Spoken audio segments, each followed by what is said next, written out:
प्यारे खागड़ और खागड़ियों, स्वागत करता हूं आपका आपके अपने YouTube चैनल श्री राम अध्ययन मंत्रा में। मैं हूं सबकी आंखों का तारा अनुराग छिंपा। ठीक है, और आज का विषय रहेगा सुमित्रा नंदन पंत। उससे पहले मैं आपको समझा देता हूं कि ये विषय ही क्यों चुना गया। पहली बात, कक्षा 11 हिंदी के अंदर ये सुमित्रा नंदन पंत है, जिनकी एक बड़ी ही शानदार कविता है वे आँखें। मार्मिक है, करुण रस आया है।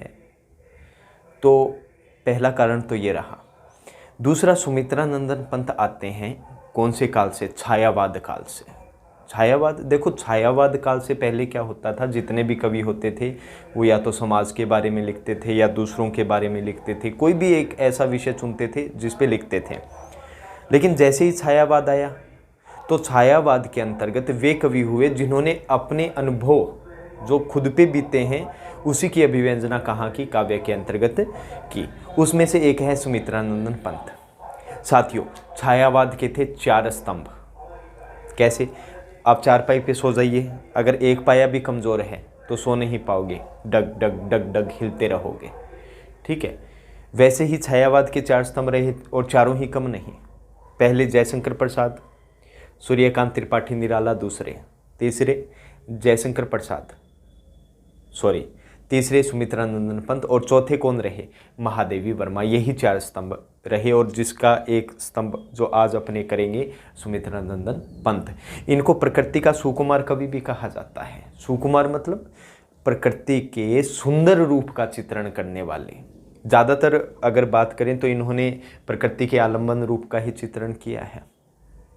देखो, कुछ कवि होते हैं कि जो प्रकृति के का वर्णन ऐसा करते हैं कि जब हम गए तो वहाँ जंगल काटे जा रहे थे, वनों में आग लगी हुई थी और पत्ते ऐसे हिल रहे थे जैसे कोई भयावह वातावरण वहाँ हो गया हो। तो वो तो क्या हो गया? प्रकृति का रौद्र रूप हो गया। लेकिन इन्होंने अपने जन्म स्थान के अनुसार ही प्रकृति का सुंदर वर्णन किया है। जन्म इनका रहा कौसानी गांव अल्मोड़ा उत्तराखंड, और उत्तराखंड की धरती बिल्कुल हरी भरी। और जैसा जन्म जैसा वातावरण मिलेगा तो कवि तो वैसा ही लिखेगा जो सहृदय होगा। तो उसी की चर्चा आज अपने करेंगे और रचनाएं भी इनकी 4 चरणों में बात करेंगे अपने। पहली रचना इनकी छायावादी रही थी। दूसरी, भाई सीधी सी बात, ऐसा तो है नहीं कवि की 5 साल एक जैसी लिखेगा, 10 साल एक जैसा लिखता रहेगा, नहीं। छायावाद के ये स्तंभ रहे तो छायावादी कविताएं इन्होंने लिखी, छायावादी काव्य इन्होंने लिखा, वो अपने अलग पढ़ेंगे। दूसरा चरण, छायावाद के बाद में आया प्रगतिवाद, तो फिर प्रगतिशील जो काव्य है वो अपने पढ़ेंगे। तीसरा आया, देखो इन पे अरविंद दर्शन का प्रभाव भी रहा था, तो अरविंद दर्शन से प्रभावित रचनाएं। और चौथा हो जाएगा मानवतावादी जो रचनाएं हैं वो इनको अपने पढ़ लेंगे। और उसके बाद में जो इनको जो सम्मान मिला, देखिए साथियों, अगर आपके सामने ये नाम आया है भारतीय ज्ञानपीठ पुरस्कार, तो ये पुरस्कार सबसे पहले इन्हीं के काव्य पे मिला था, उसके बारे में बात कर लेंगे। इसके अलावा सम्मान सोवियतलैंड नेहरू पुरस्कार भी इनको प्राप्त हुआ है और साहित्य अकादमी पुरस्कार भी प्राप्त हुआ है। और इनकी सबसे महत्वपूर्ण कृति कौन सी है? पल्लव। पल्लव को छायावादी काव्य का क्या माना जाता है? मैनिफेस्टो भी माना जाता है, मतलब घोषणा पत्र भी माना जाता है, जो 40 पृष्ठों में है।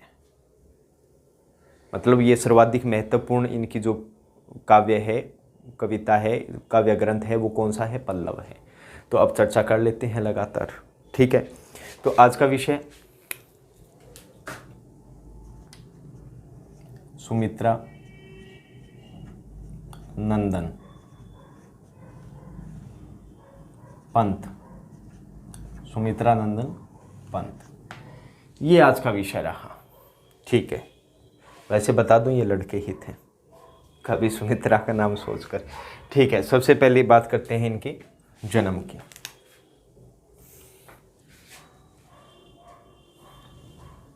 पहली बिंदुड़ी क्या रहेगी अपनी?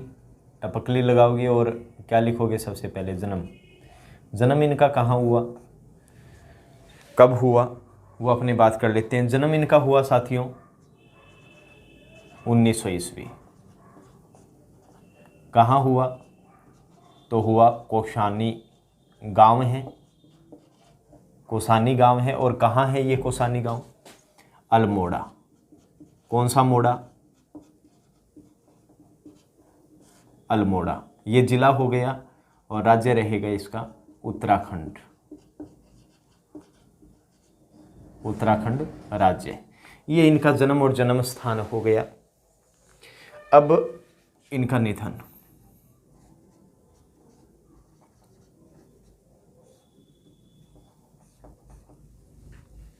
निधन साथियों इनका हुआ 1977 ईस्वी, 1977 ईस्वी। ये इनके जन्म और निधन की बात हो गई। अब करते हैं नेक्स्ट इनकी चर्चा इनके बारे में। तो एक बिंदु और, इनका मूल नाम क्या रहा? मूल नाम इनका रहा गोसाई दत्त।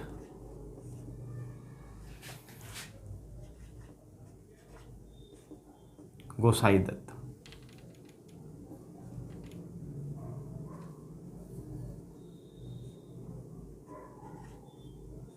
ये इनका मूल नाम रहा गोसाई दत्त। ठीक है, अब आती है इनकी रचनाएं। तो टॉपिक लगा लेंगे रचनाएं।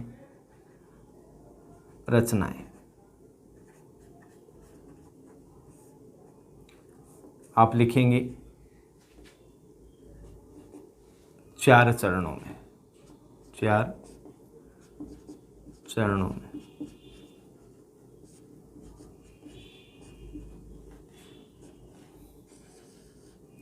तो पहला चरण इनका कौन सा रहेगा? पहला है छायावादी काव्य। छायावादी काव्य। इससे आपको आसानी रहेगी याद करने में भी और समझने में भी। आप तो इतना याद कर लो, देखो 12वीं के बाद अपने यूजी करते हैं और फिर क्या करते हैं? पीजी। यूजी मतलब बीए और पीजी मतलब पोस्ट ग्रेजुएशन। ठीक है, तो यूजी पीजी से याद रख लेना। और यूजी पीजी से याद रखोगे तो पहली रचना इनकी अपने लिखेंगे कौन सी? पहली रचना आ जाएगी इनकी उच्छ्वास। कौन सा वास? उच्छ्वास। दूसरी रचना इनकी है ग्रंथि। You for Ucchvas, G for ग्रंथि। पीजी पल्लव। पल्लव के बारे में यहीं लिख देता हूं। छायावाद का मैनिफेस्टो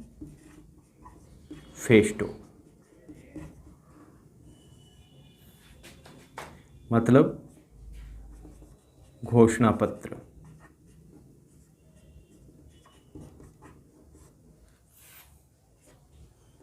चालीस पृष्ठों में।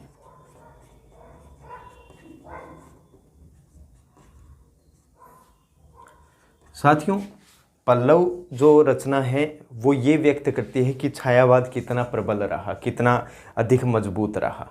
ठीक है, तो यूजी का मतलब उच्छ्वास और ग्रंथि हो गया, पीजी का मतलब पल्लव, और फिर जी फॉर गुंजन। अगली रचना कौन सी है? गुंजन। ये 4 रचनाएं। फिर वीणा। अगली रचना वीणा। ये क्या है? इनकी छायावाद से संबंधित रचनाएं हैं। अगर छायावाद की प्रथम रचना पूछे तो उच्छ्वास। ये कब की है? 1920। ये छायावाद की उनकी प्रथम रचना है, उच्छ्वास 1920 की। और उनकी अंतिम रचना पूछ ली जाए, उनकी छायावाद की अंतिम रचना पूछ ली जाए तो छायावाद की अंतिम रचना कौन सी हो जाएगी? गुंजन, 1922। ये उन्होंने 1932 में लिखी थी। अब इसको याद रखने का तरीका सीधा सीधा मैंने बता दिया कि आप तो इतना याद रख लेना, यूजी व पीजी, ये याद रखने का तरीका हो गया। लिखना नहीं है, बस याद करने के तौर पे। U for Ucchvas, G for Granthi, V for Veena, P for Pallav, G for Gunjan. मतलब आपने यू जी पी जी कर ली। ठीक है, नेक्स्ट रचना इनकी कौन सी आती है? दूसरा चरण है इनका प्रगतिवादी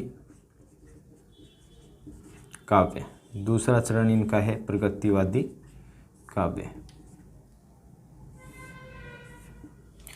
प्रगतिवादी काव्य के अंतर्गत इनकी आती है 3 रचनाएं। पहली रचना का नाम है ग्राम्य, दूसरी रचना है युगांत, और फिर ये ऐसे ही शुरू कर देना, तीसरी रचना है युगवाणी। ये इनका तीसरा चरण हो गया, युगवाणी। ग्राम्य, युगांत, युगवाणी, ये इनका कौन सा हो गया? तीसरा। ठीक है, 3। अब तीसरा चरण कौन सा है? अरविंद दर्शन से प्रभावित रचनाएं।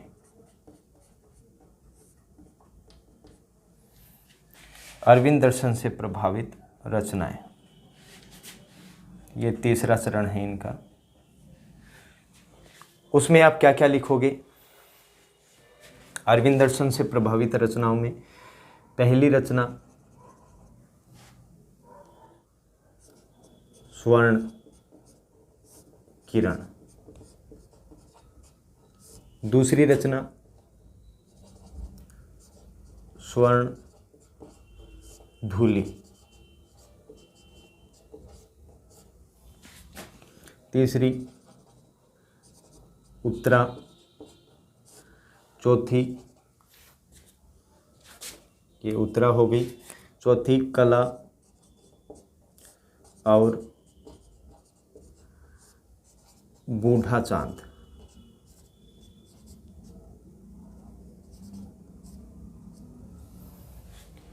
और अंतिम रचना वीणा, वाणी, वाणी।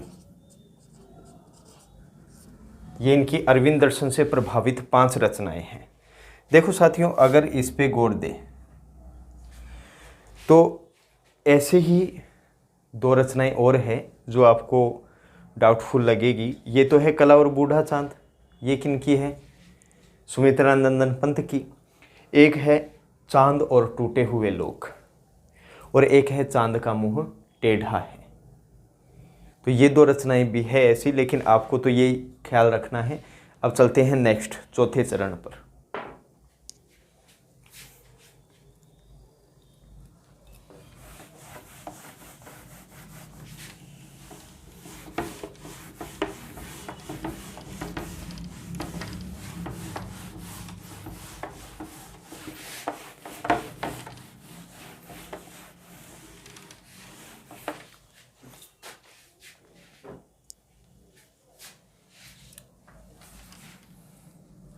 नंबर चौथा चरण कौन सा है? नव मानवतावादी।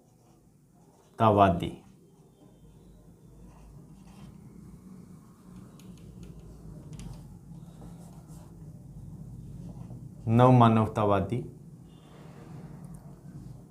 दर्शन।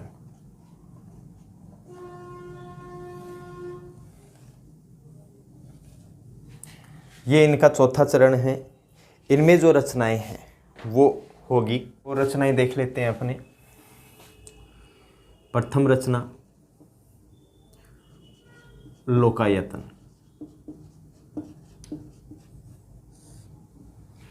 दूसरी रचना इनकी चिदंबरा,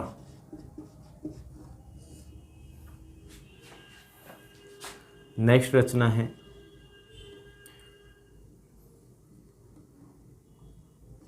गीत हंस।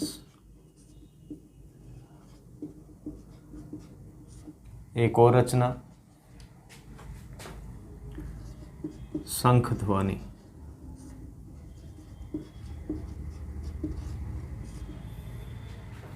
एक और रचना पतझर। एक भाव क्रांति। एक भाव क्रांति।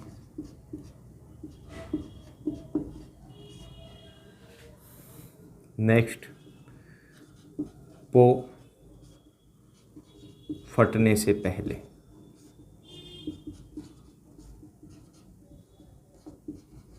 पो फटने से पहले। एक और रचना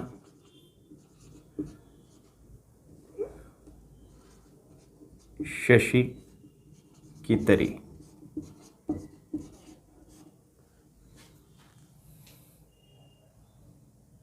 ये इनकी नव मानवतावादी दर्शन की रचनाएं हैं, जैसा कि आपकी किताब में दे रखा है कक्षा 11।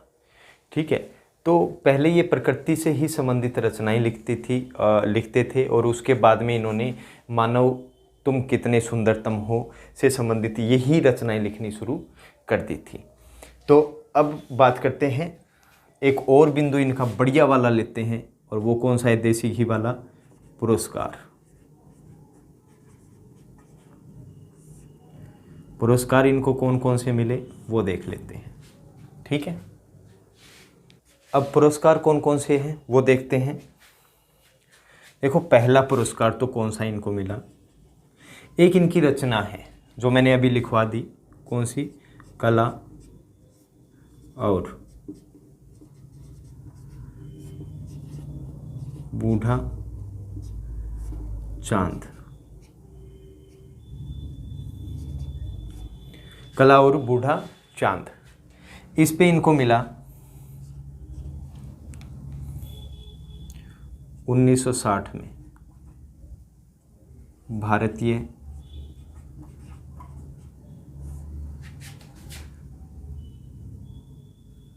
साहित्य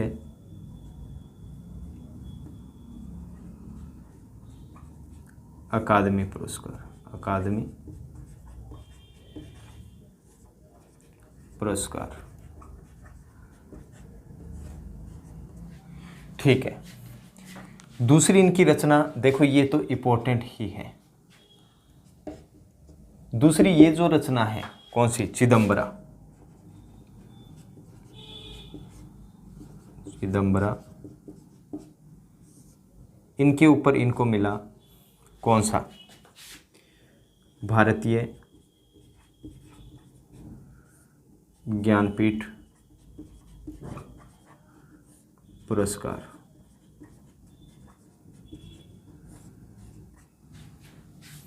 कब मिला? 1968 में, 68 में। ये कौन सा था? प्रथम था। ये इनका प्रथम पुरस्कार था। तीसरी रचना है लोकायतन। लोकायतन, इनके ऊपर इनको पुरस्कार मिला 1968 में ही मिला।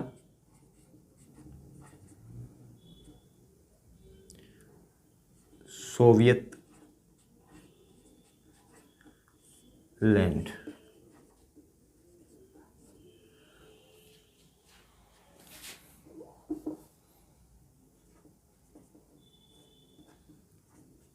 नेहरू पुरस्कार।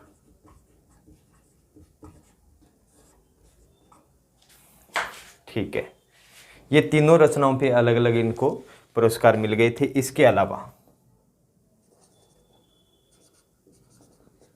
पद्म भूषण इनको प्राप्त हुआ। एक इनकी क्या रही?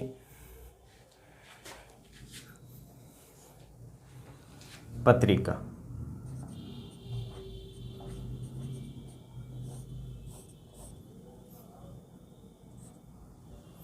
पत्रिका इनकी कौन सी रही?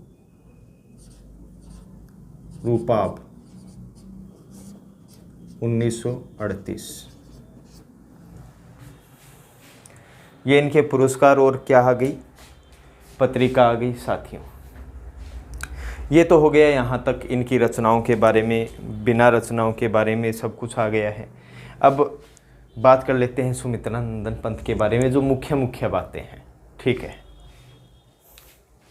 अब इनके बारे में कुछ महत्वपूर्ण बातें अपने जान लेते हैं कि क्या महत्वपूर्ण रहा।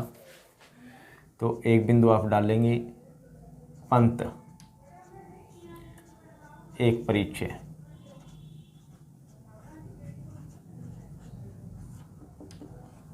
पंत एक परिचय, तो उसमें सबसे पहला अपने देखेंगे, जैसा कि मैंने बताया कि प्रकृति के सुकुमार कवि के रूप में जाने जाते हैं, तो क्या लिख दोगे कि पंत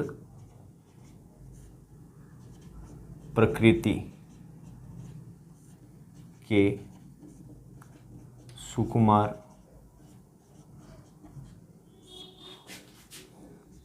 कवि के रूप में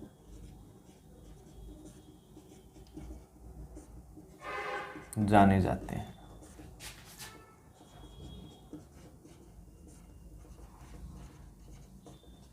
पहली तो ये, ठीक है, पंत प्रकृति के सुकुमार कवि के रूप में जाने जाते हैं।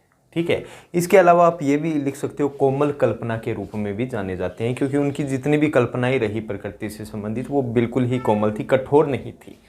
ठीक है, तो इतना बस याद रख लेना। और इसके अलावा एक और इनकी विशेषता क्या रहेगी कि छायावाद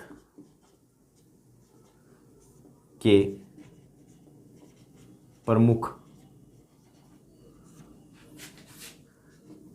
स्तंभ पंत प्रकृति के चितेरे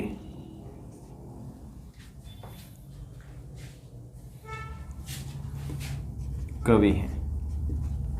चितेरे का मतलब होता है चित्र प्रस्तुत करने वाला। चितेरे का मतलब चित्र प्रस्तुत करने वाला, एक चित्रकार के रूप में वैसा का वैसा चित्र बना देना। ठीक है, ये बढ़िया रहा। ठीक है, गे हिंदी कविता में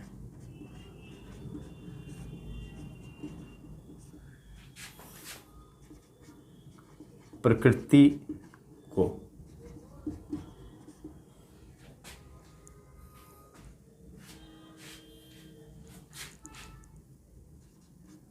प्रमुख विषय बनाने का श्रेय पंत को जाता है। पंत को जाता है। ये इनकी एक और प्रमुख विशेषताएं हो गई। ठीक है, क्या बनाने का, ये तो चितेरे हो गई, प्रमुख विषय बनाने का किसको, प्रकृति को। ठीक है, ये आपको, और ये सुकुमार कवि के रूप में जाने जाते हैं। ठीक है, नेक्स्ट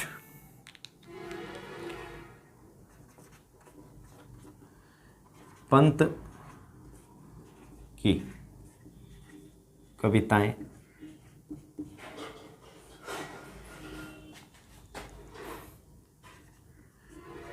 प्रकृति और मनुष्य के अंतरंग संबंधों का महत्वपूर्ण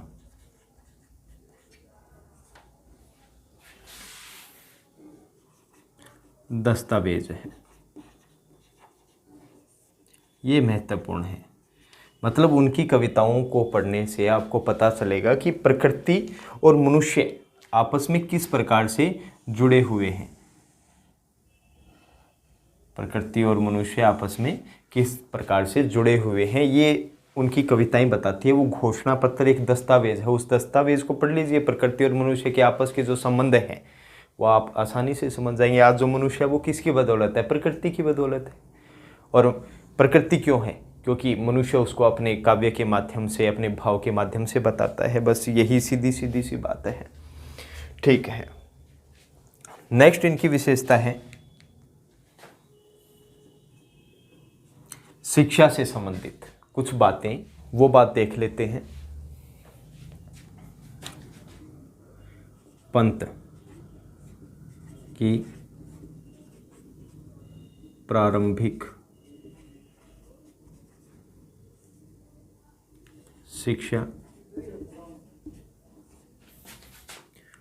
कौसानी में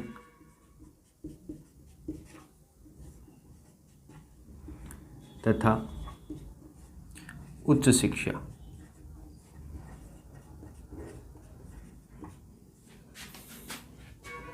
बनारस तथा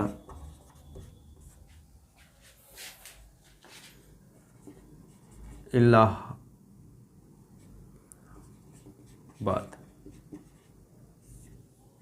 में पूर्ण की।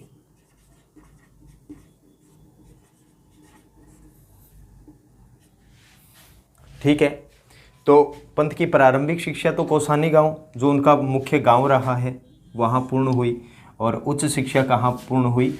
बनारस तथा इलाहाबाद में पूर्ण हुई। यहाँ इनकी शिक्षा, ये शिक्षा से संबंधित बातें आ गई। और देखेंगे कि शिक्षा में व्यवधान कैसे रहा। तो अगली ही विशेषता युवा अवस्था तक आते आते, युवावस्था तक आते आते पंत गांधी जी के असहयोग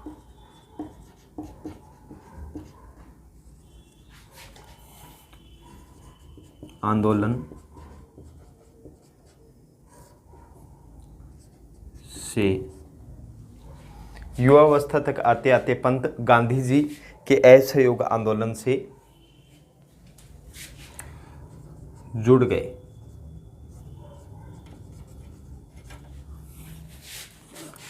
जिससे उनको अपनी शिक्षा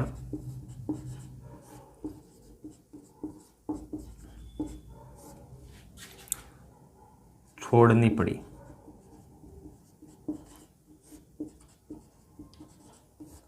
तथा बाद में पंत स्वतंत्र लेखन करने लगे। यहाँ तक देखते हैं। तो गांधी जी के किससे जुड़ गए? वो असहयोग आंदोलन से जुड़ गए। और उससे क्या हुआ? उनको अपनी शिक्षा छोड़नी पड़ी और बाद में स्वतंत्र लेखन करना आरंभ कर दिया।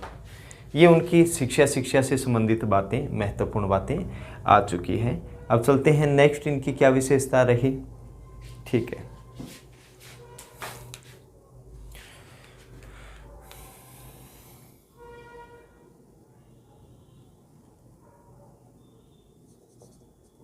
छः।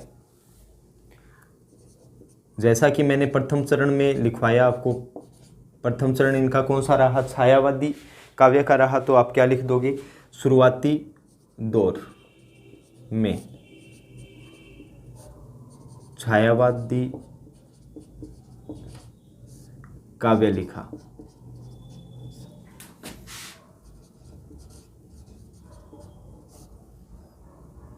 जिसमें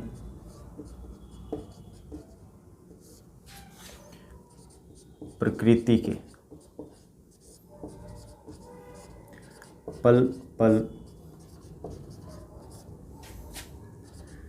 परिवर्तित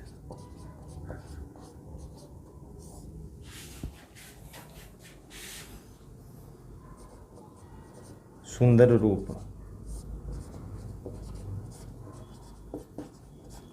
को दर्शाया। तो शुरुआती दौर में तो वो छायावादी काव्य उन्होंने लिखा जिसमें प्रकृति के पल पल परिवर्तित सुंदर रूप को उन्होंने दर्शाया है। किसमें? अपने काव्य में, अपने काव्य में।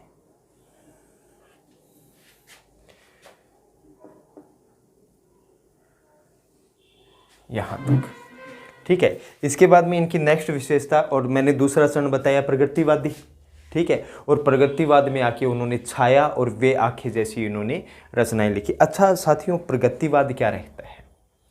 प्रगतिवाद आप ऐसा मान लीजिए, जो स्थान मार्क्सवाद का समाज में होता है वही स्थान प्रगतिवाद का किस में होता है? साहित्य में होता है। मार्क्सवाद समाज में इसलिए आया कि जो पूंजीपति लोग मजदूरों का, किसानों का शोषण कर रहे हैं, उनके विरुद्ध क्या की जाए? एक भाव क्रांति उत्पन्न की जाए, काव्य के माध्यम से उनके ऊपर क्रांति की जाए। नहीं, मार्क्सवाद वो सीधे सीधे पूंजीपतियों पे क्रांति करना चाहते हैं, जो क्या करते हैं? मजदूरों का, किसानों का शोषण करते हैं। अब प्रगतिवाद भी क्या करता है? अपने काव्य के माध्यम से पूंजीपतियों के खिलाफ क्या करता है? अपना काव्य लिखता है और किसानों और मजदूरों की आवाज़ बनकर उभरता है। और उन्हीं में से उनकी एक रचना, जो दो मुख्य रचनाएं हैं, ताज और वे आंखें, वो महत्वपूर्ण हैं। आगे देख लेते हैं नेक्स्ट।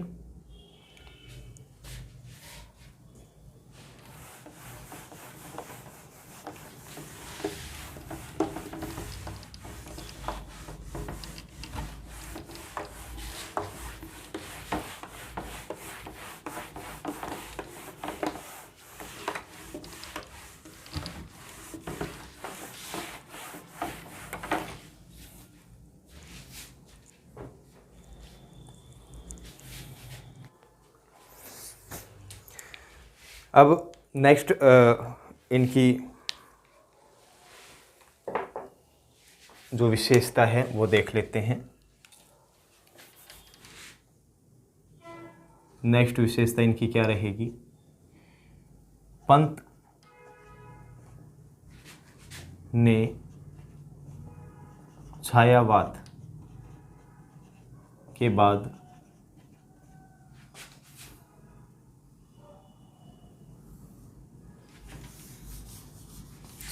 पंत ने प्रगतिशील काव्य की रचना की, जिनमें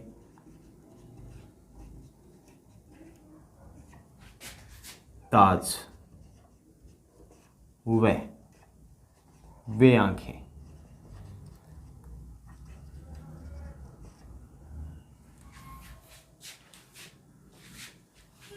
उनकी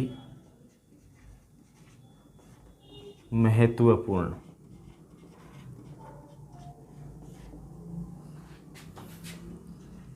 कृतियां हैं। तो दूसरा चरण प्रगतिवाद का रहा, प्रगतिशील का रहा, और उनमें उन्होंने महत्वपूर्ण ताज वे आंखें रचनाएं लिखी। फिर आती है नेक्स्ट इनकी विशेषता, और वो विशेषता क्या है?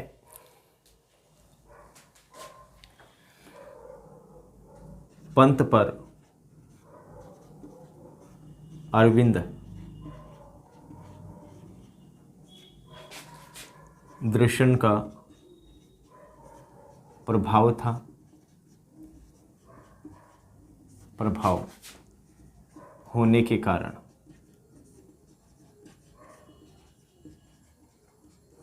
उन्होंने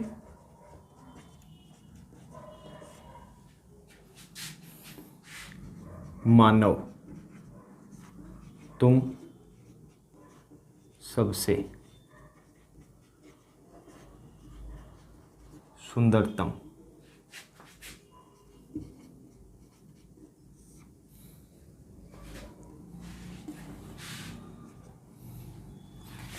से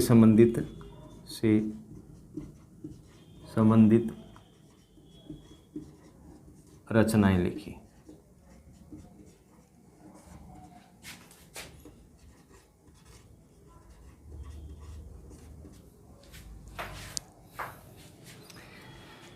तो तीसरा चरण मैंने आपको बताया था अरविंद दर्शन का प्रभाव रहा, और चौथा चरण मानवतावाद का। अरविंद दर्शन का कौन सा दर्शन था? मानवतावाद का। तो आप यहां लिख सकते हो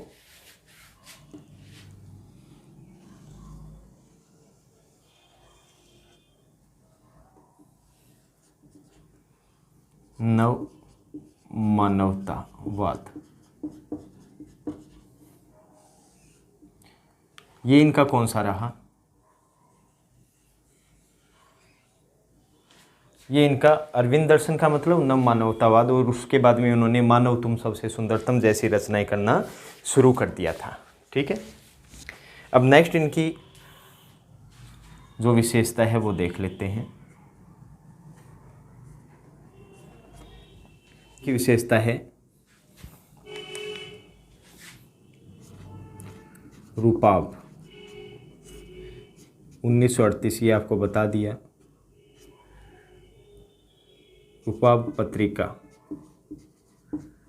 का संपादन किया।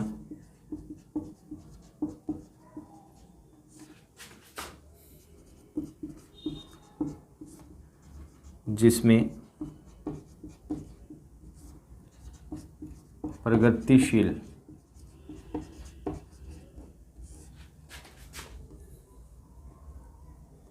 काव्य पर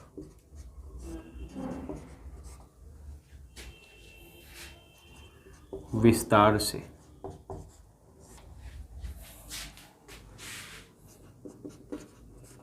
विचार विमर्श किया गया है। विचार विमर्श किया गया है।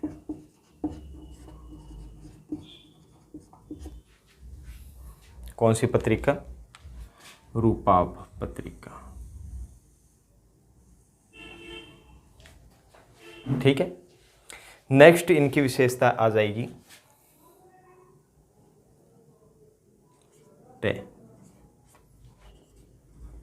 पंत की कविताओं में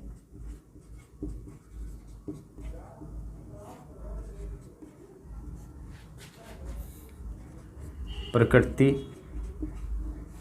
की जादूगरी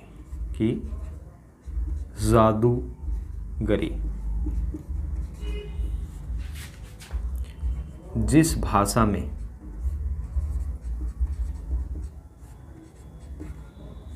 अभिव्यक्त हुई मतलब बताई गई, अभिव्यक्त हुई, उसे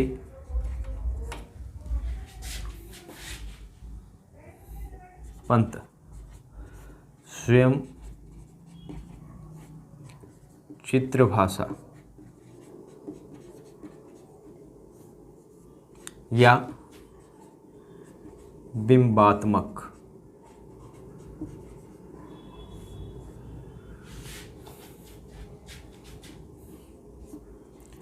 भाषा कहते हैं।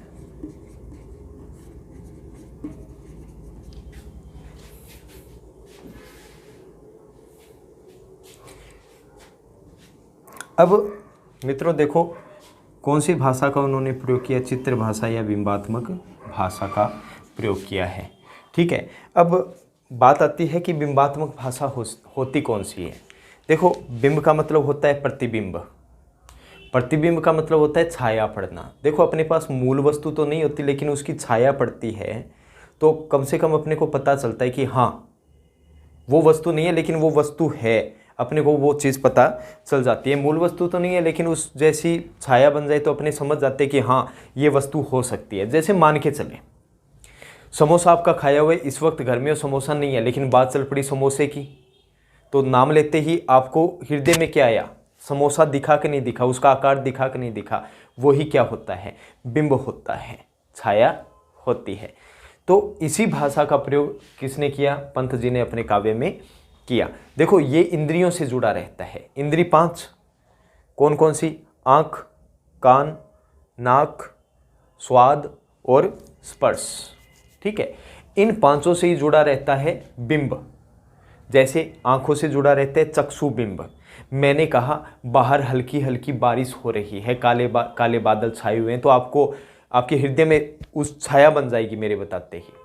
मान के चलिए मैंने ऐसा काव्य में लिख दिया, तो आपके हृदय में आप ग्रहण क्यों करते हो, कैसे ग्रहण करते हो कि वास्तव में वो बारिश हो रही है। अगर ग्रहण ही नहीं करोगे तो आपको रस ही नहीं आएगा, ठीक है। तो आपने ग्रहण किया, आपके हृदय में बना कि हाँ वाकई में क्या हो रही है, बाहर बारिश हो रही है। तो ये क्या हुआ, चक्षुबिंब जो दिखाई दे रहा है। मैंने कहा सामने से सूर्य साइकिल की घंटी ट्रिन ट्रिन बजाते हुए आ रहा है। तो साइकिल की घंटी आपकी सुनी हुई है और वही काव्य में लिख दिया, तो आपके हृदय में बन जाएगा ट्रिन ट्रिन की ध्वनि। और वो क्या जुड़ा हुआ है, कानों से, जिसे बोलते हैं श्रव्य बिंब, अब जो आपको सुनाई दे हृदय के अंतर्गत। फिर स्पर्श का एक उदाहरण, मैंने कहा कि कपास से कोमल चरणों से वो दौड़ी चली जाती है। कपास नाम आते ही अपने हृदय में आया, अरे वो तो कोमल होता है, मतलब पैर उसके बहुत कोमल है। तो स्पर्श बिंब हो गया, इससे जुड़ा हुआ। घ्राण बिंब, सुगंध, मैं बगीचे से जा रहा था तो गुलाबों की खुशबू आई। गुलाब अपने सामने नहीं है लेकिन गुलाबों की खुशबू आई, अपने परिचित है, तो वो क्या कहलाएगा, घ्राण बिंब कहलाएगा। और स्वाद समोसा खाते ही है, ठीक है, ठीक है। अब नेक्स्ट और अंतिम, ज़्यादा दुखी नहीं करूँगा, ये अंतिम, ब्रज भाषा तथा खड़ी बोली हिंदी के विवाद में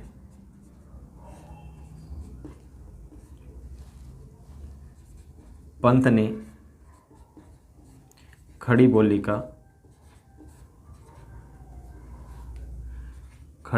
का पक्ष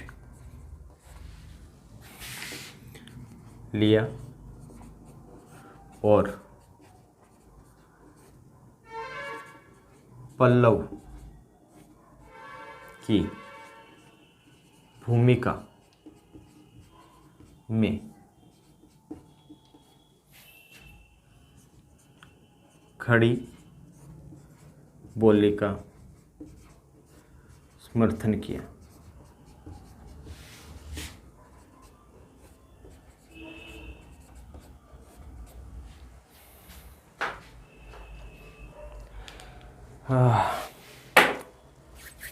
ये हो गए साथियों पंत, इनकी भाषागत विशेषताएं, इनकी स्वयं की शिक्षा की विशेषताएं, इनकी रचनाएं हैं उनकी विशेषताएं, उनके ऊपर कौन सा प्रभाव रहा, कैसे कैसे उन्होंने रचनाएं लिखी, सब आ गया है। और इसको साथियों बड़े ध्यान से पढ़ना। अगर आपको वीडियो अच्छा लगे, आपको महत्वपूर्ण लगे, तो इसे लाइक कर देना, वरना तो ये तो है ही, कर देना जो भी अच्छा लगे, ठीक है साथियों। अब मिलते हैं नेक्स्ट वीडियो में। जय हिंद, जय भारत साथियों।